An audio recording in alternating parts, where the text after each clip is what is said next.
शेवटी एक घडतंय कशामुळे ते आधी बघितलं पाहिजे. पण अचानक एवढ्या लोकांना त्रास होतोय ना, हे आजारामुळे नाही होणार. कारण आजार एवढे लवकर पसरत नाही. हो पण अर्जुन तुम्हाला याचा शोध घ्यावाच लागेल. बाबा आणि मला अजून कामाच गेली नाही. हे सगळं खूप छान सभा आहे. अमोल, अरे ती आता काय करणार? तिची तब्येत तरी बघ. नाही मोठी मा, मी आजपर्यंत माझ्या मला असं कधीच पाहिलं नाही. माझी मा नेहमी प्रॉब्लेमसाठी तयार असायची. अर्जुन, अरे अमोल म्हणतोय ते बरोबर आहे. अरे माझ्या आप्यानं अशा कितीतरी परिस्थितींना तोंड दिलंय.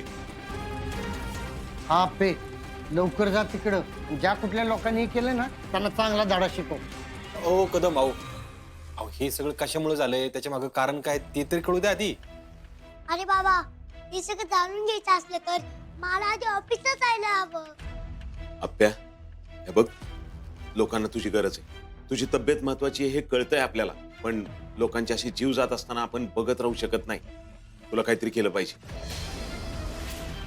दाजी, कदाचित असं पण होऊ शकतं की दीदी कामावर गेल्यावर तिला सगळ्या गोष्टी आठवू लागतील. आपण असं किती दिवस तिला घरात ठेवून घेणार आहे? भाऊजी, मलाही अपर्णाला कामावर पाठवायला नको वाटते, पण आता दुसरा पर्यायच नाहीये. लोकांच्या जीवाचा प्रश्न आहे ना. होय, पण मी काय म्हणतोय, आपण सगळे मिळून म्हणतोय आपल्याला कामावर पाठवायचं, म्हणजे सगळे आपणच ठरवतोय. पर आपे तुला काय वाटतंय? तुझ्याकडून ही सिच्युएशन हँडल होईल काय वाटतंय तुला? गेलं पाहिजे कामाला. मी तयार आहे, पण पण तिची तब्येत बरी नाही ना.